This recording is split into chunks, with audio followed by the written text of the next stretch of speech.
I trusted my girlfriend completely, and then one message shattered my entire world.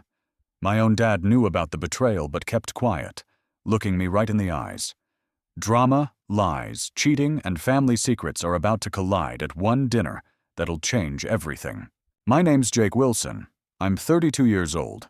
I live in a Chicago suburb, in a modest house with a neat lawn I mow every Saturday, just to quiet the chaos in my head for an hour.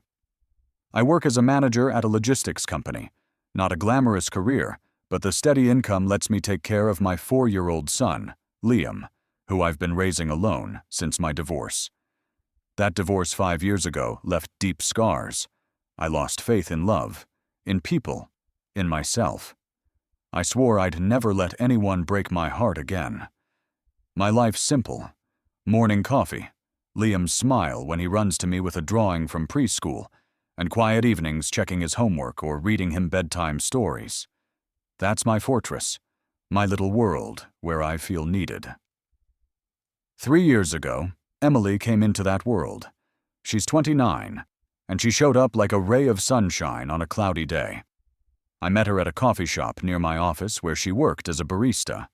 Her brown eyes sparkled with warmth, and her smile made my heart race. She memorized my order, black coffee, no sugar, before I could even open my mouth. We started dating, and I felt alive again. Emily moved in with me after a year, and Liam adored her. She built Lego castles with him, sang him lullabies, and I thought I'd found the one. We dreamed about a wedding, a second kid, a house with a big backyard where Liam could kick a soccer ball around. I pictured us on the porch, sipping lemonade while the kids laughed in the yard. Those dreams felt so real I could almost feel their warmth. 3 weeks ago, Emily announced she was pregnant. I was over the moon. My heart was singing. Liam would be a big brother. We'd be a real family. I could already see myself buying a stroller, teaching a second kid to ride a bike. But instead of joy, Emily got cold, distant. She'd spend hours on her phone, avoiding my eyes. Her smile, once my lifeline, now felt like a mask. I asked how she was feeling, but all I got was a curt, "I'm fine." I chalked it up to stress, hormones, anything to avoid digging deeper. But every cold glance felt like a crack in my heart. I sensed something breaking, but I pushed those thoughts away, clinging to the hope that things would get better. A week passed, and I couldn't ignore the changes anymore. Emily started leaving the house in the evenings, mumbling something about meeting friends. She'd come back late, her eyes empty, and I caught the faint smell of someone else's cologne. Sharp, masculine, not mine.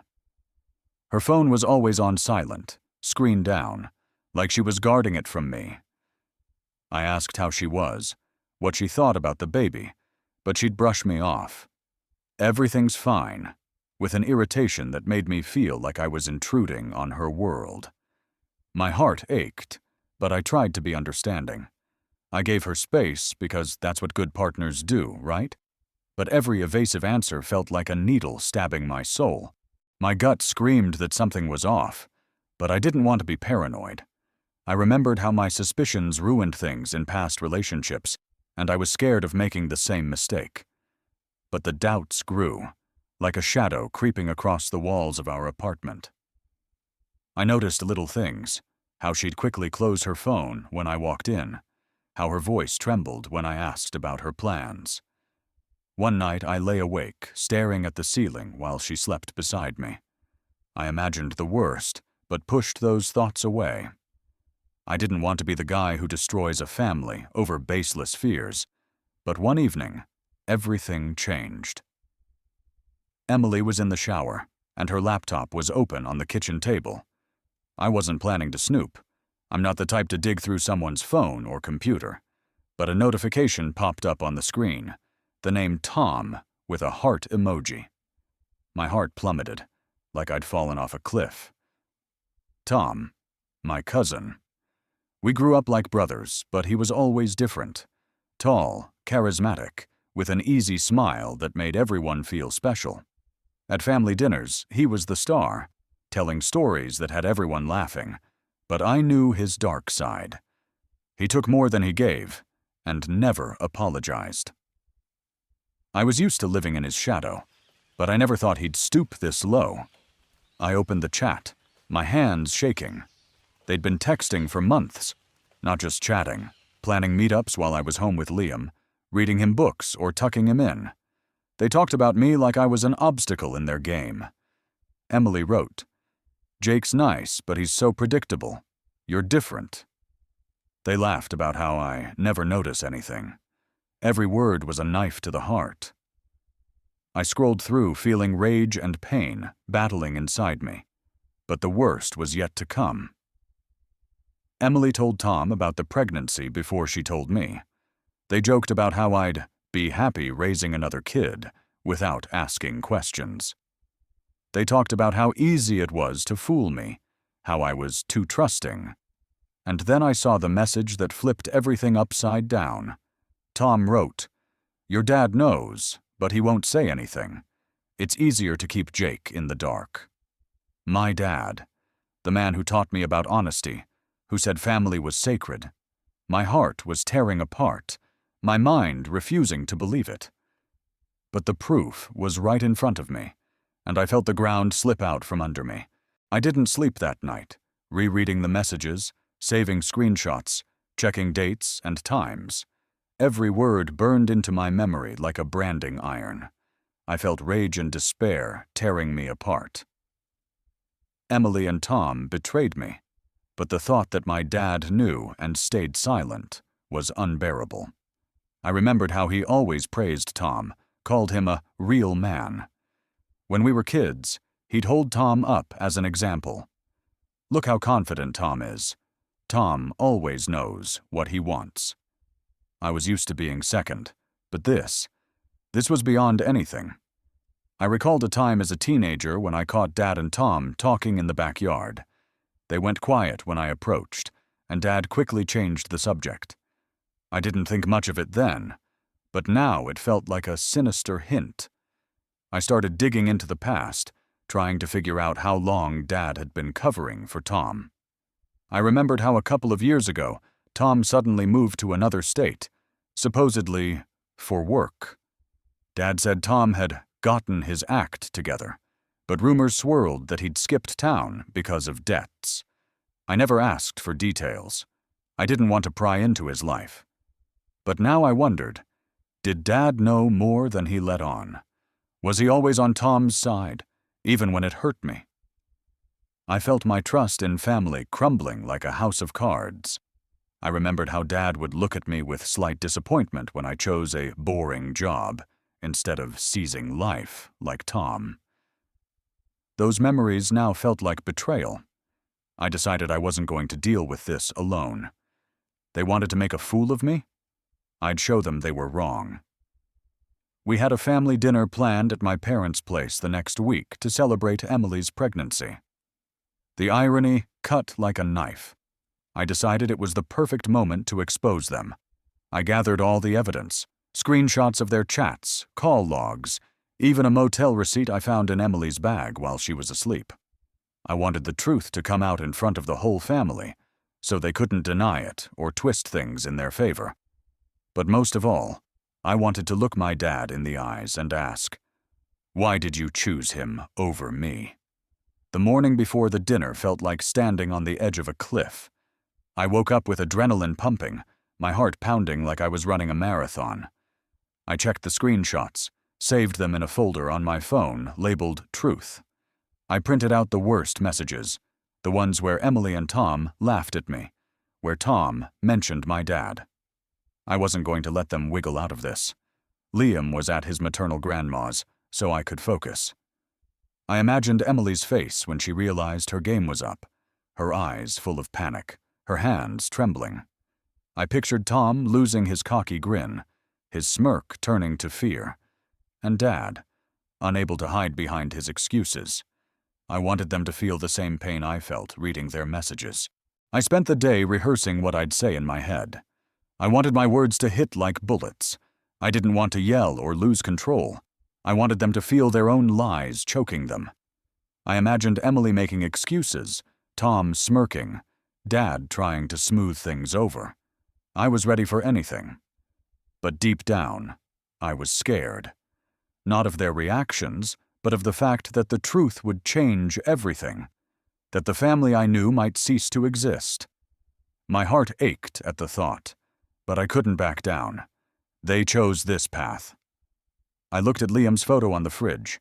His smile was the only thing keeping me grounded. I had to do this for him, for myself. When I got to my parents' house, it was buzzing with life.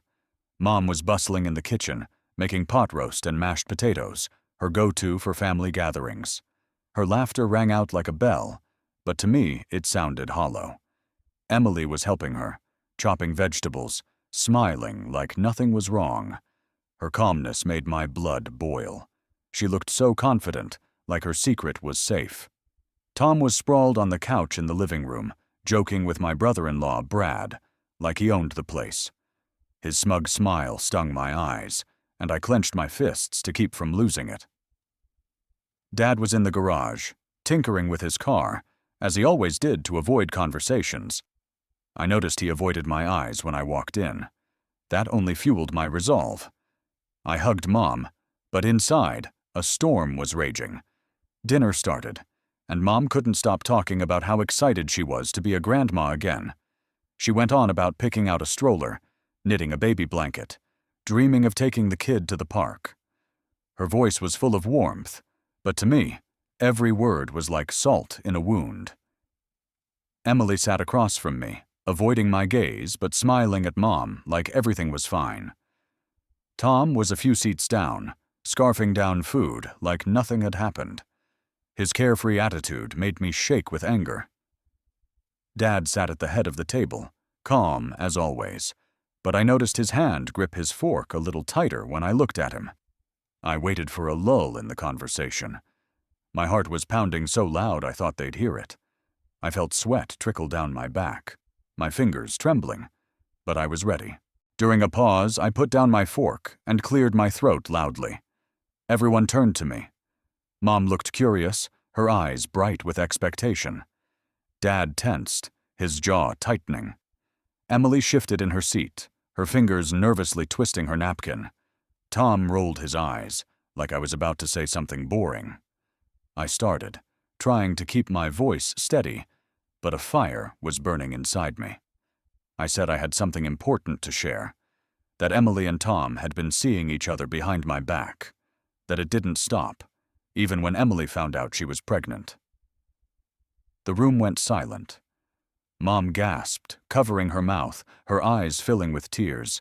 Dad's jaw clenched so hard I could see his cheek twitch. Emily went pale, her eyes wide like a cornered animal. Tom stiffened but tried to look relaxed, his lips curling into a smirk. I pulled out my phone and started reading their messages. Every word hit like a hammer. I read how Emily called me predictable, how they laughed at me, how they planned motel meetups. I showed the printouts to Mom, who started crying, her shoulders shaking. Emily tried to say something, but her voice broke. She mumbled that it wasn't what I thought, but I didn't let her finish. I showed the motel receipt, the dates of their meetups, their mocking words. My heart was breaking, but I didn't stop. I wanted them to feel the same pain I did. Tom jumped up, his face red with anger. He said it was none of our business, that I was making a scene. I laughed, bitter and cold. I told them they don't get to decide when or where this gets discussed, but the real blow was still coming. I turned to Dad. My voice shook with rage, but I held myself together. I asked why he kept quiet, knowing about the betrayal.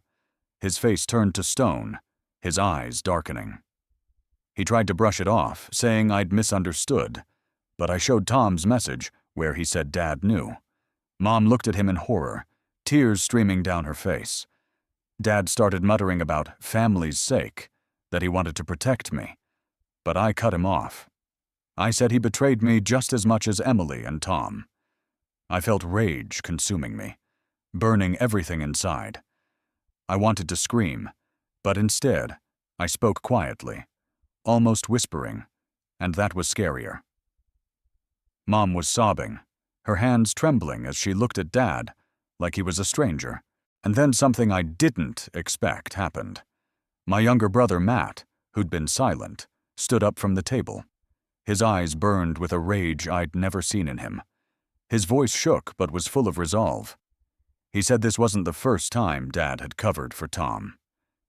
That years ago, Tom borrowed 10 grand from him for a business, promised to pay it back, then disappeared. Matt said Dad knew, but told him to stay quiet, to keep the family together. Matt said he was tired of Dad always putting Tom above us. His words were like a bomb, blowing the room to pieces. Mom sobbed harder, her shoulders shaking like she was falling apart. Dad looked like he'd been punched, his face pale. He tried to say something, but the words caught in his throat. Emily tried to leave, her steps shaky, like someone who'd lost their balance. I stopped her, my voice cold as ice. I said she wasn't getting off easy either.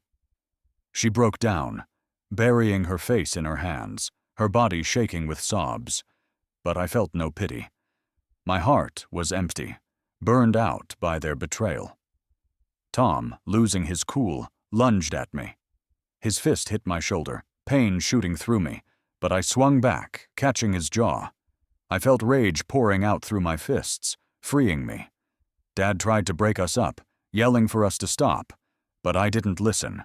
I shouted everything I'd held in, how Tom always took what was mine, how Dad turned a blind eye. Mom screamed for us to stop, her voice breaking with pain. I saw in her eyes not just fear, but disappointment. In Dad, in Tom, in the lies that tore our family apart. Finally, Dad pulled me back, and I stepped away, breathing heavily, blood pounding in my temples. Tom wiped blood from his lip, his eyes burning with hatred, and stormed out, slamming the door. Emily sat there, unable to look up. I looked at Dad and said we were done, too. My heart was breaking, but I grabbed my things and left without looking back. I got home to a silence so heavy it pressed on my chest. Liam was at his grandma's, and I was alone.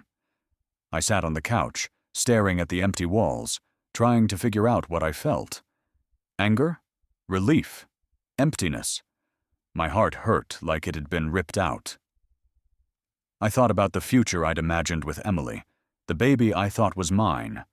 Now it was all a lie, and that lie left a hole in me. My phone blew up with messages from Emily. She begged to talk, to explain, promised we could fix things.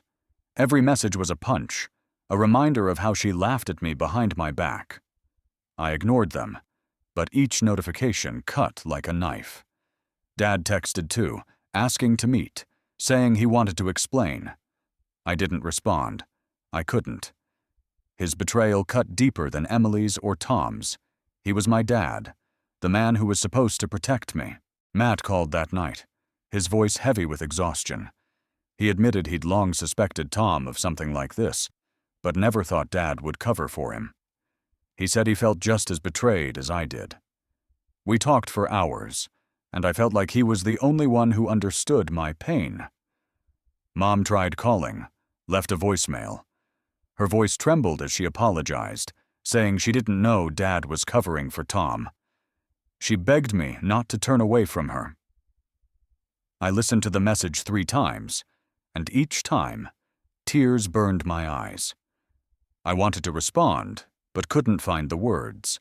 I felt like the family I knew had shattered, and I didn't know how to pick up the pieces. I threw myself into work to drown out the pain. I took overtime, met with clients, filled every hour to avoid thinking about the betrayal. But at night, when Liam was asleep, I'd sit in the dark, rereading the screenshots, like they could give me answers. Why did Dad stay silent? Why did he choose Tom over me? I felt like an idiot for trusting people who didn't deserve it. But I knew I had to stay strong for Liam.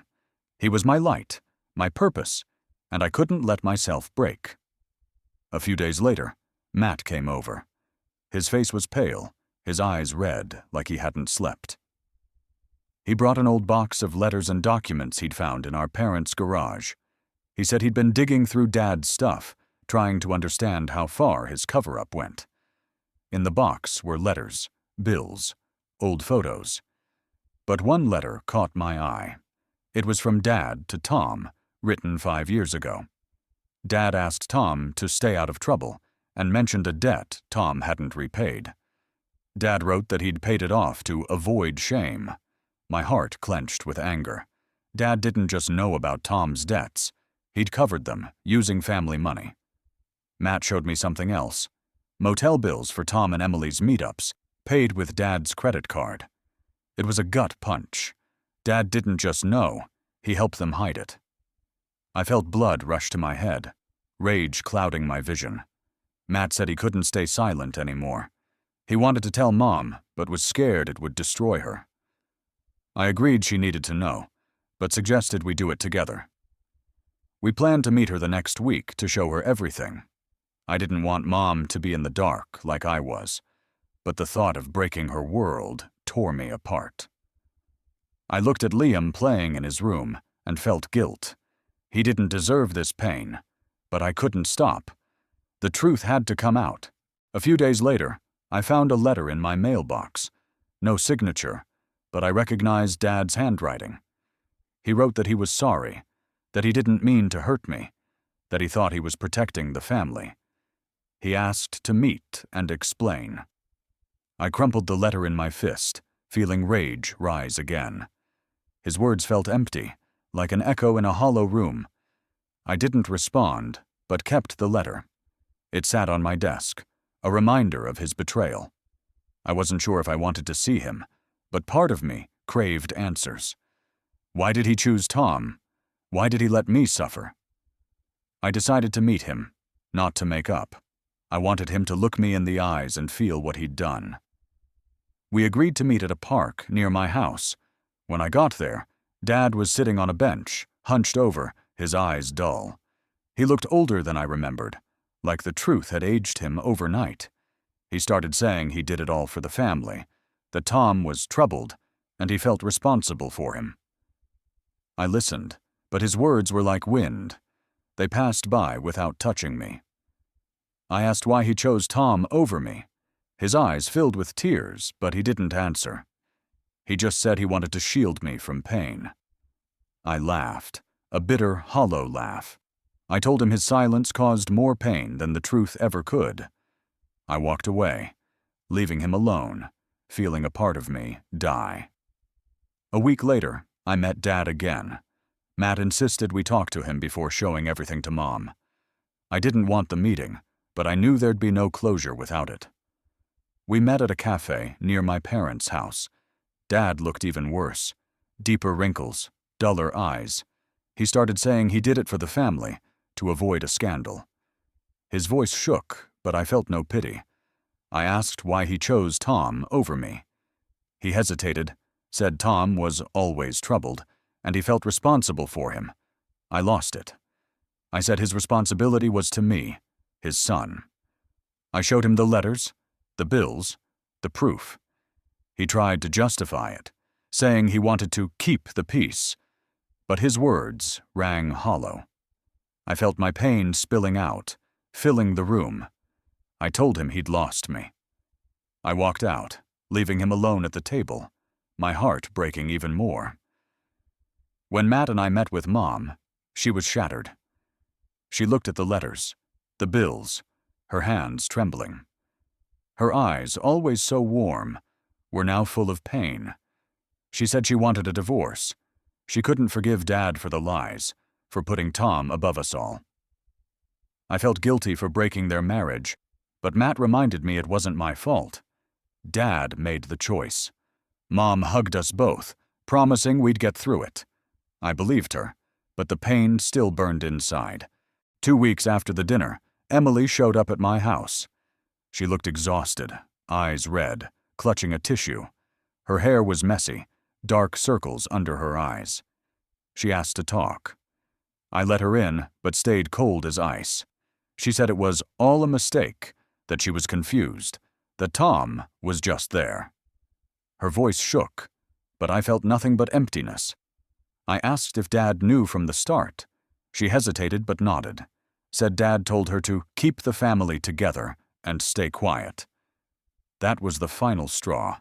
I told her we were done, that I didn't believe a word she said, and that I wanted a paternity test. She broke down, her body shaking with sobs, but I didn't budge. I told her to leave and get the test if she wanted me to even consider anything. When she left, I closed the door, feeling my heart sink in my chest. I went back to my life, focusing on Liam. We spent evenings playing board games, watching cartoons. His laughter was the only thing keeping me afloat. I tried to make sure he didn't feel the void Emily and Tom left. But at night, I couldn't shake the thoughts. I reread the messages, the letters, trying to understand how I could have been so blind. I felt like an idiot, but I also knew I did the right thing by exposing them. I looked at Liam, sleeping in his bed, and promised myself I'd never let him feel this kind of pain. 2 weeks later, the paternity test results came in. I was at work when the notification popped up on my phone. My hands shook as I opened it. I was scared of what I'd see, but I had to know the truth. I read, 0% chance of paternity. The baby wasn't mine. It was Tom's. I felt relief, but it mixed with an emptiness growing in my chest. I'd prepared to be a dad despite the betrayal, but now that responsibility was gone. I texted Emily that I got the results and demanded a meeting. She showed up an hour later, nervous, eyes swollen. I showed her the results, and her face went white. She tried to explain, said she wasn't sure, hoped the baby was mine. Her voice trembled, but I didn't listen. I told her she and Tom destroyed everything, and I wanted nothing to do with them. She left without another word, her footsteps echoing in my head. But it wasn't over. Matt called a few days later. He'd found another letter in Dad's things from a lawyer. Turns out Tom was involved in a real estate scam, and Dad helped him avoid court by paying a hefty sum.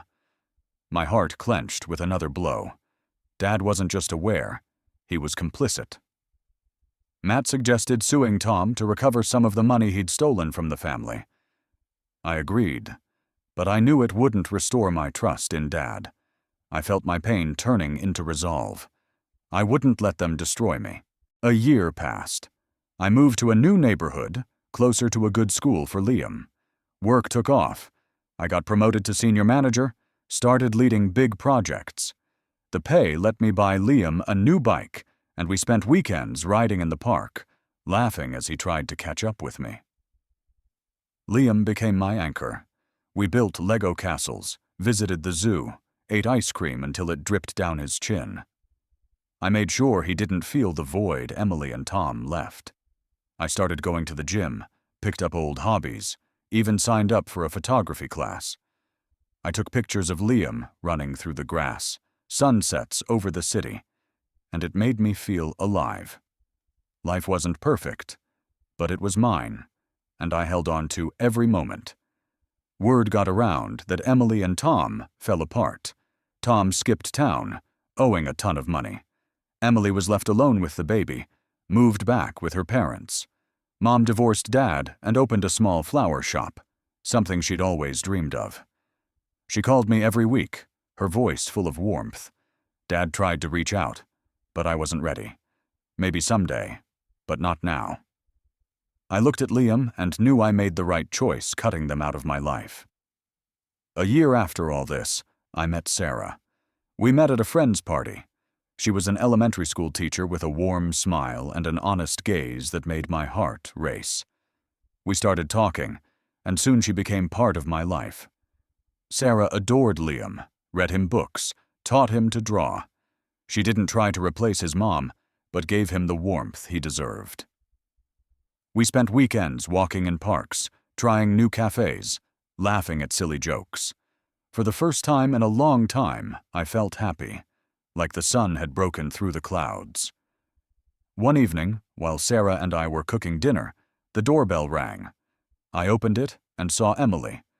She looked worn out, holding her baby, eyes red, hair a mess, voice shaking. She asked for help, Said she couldn't cope, that Tom was gone, that she was broke. I looked at her, and my heart was empty. I told her she made her choice, and I wasn't here to fix her mistakes. She tried to appeal to the baby, her voice breaking with desperation. But I cut her off. I told her not to come back. She left, her steps heavy, like she was carrying the weight of the world. I closed the door, feeling the last threads of the past snap. Sarah hugged me, and I felt the warmth I'd been missing. My life's mine now. Work's thriving. I'm planning a vacation with Sarah and Liam. We want to go to Lake Michigan, where Liam can fish, and Sarah and I can sip coffee watching the sunset. Tom's in legal trouble, and the family doesn't talk about him as the golden boy anymore. Emily's dealing with the consequences of her choices, but that's not my problem. Mom's flourishing in her flower shop, and Matt and I are closer than ever. I've built a new life, with room only for those who respect me. And I'll never look back. Have you ever been betrayed by someone close to you? Share your story. Let's support each other.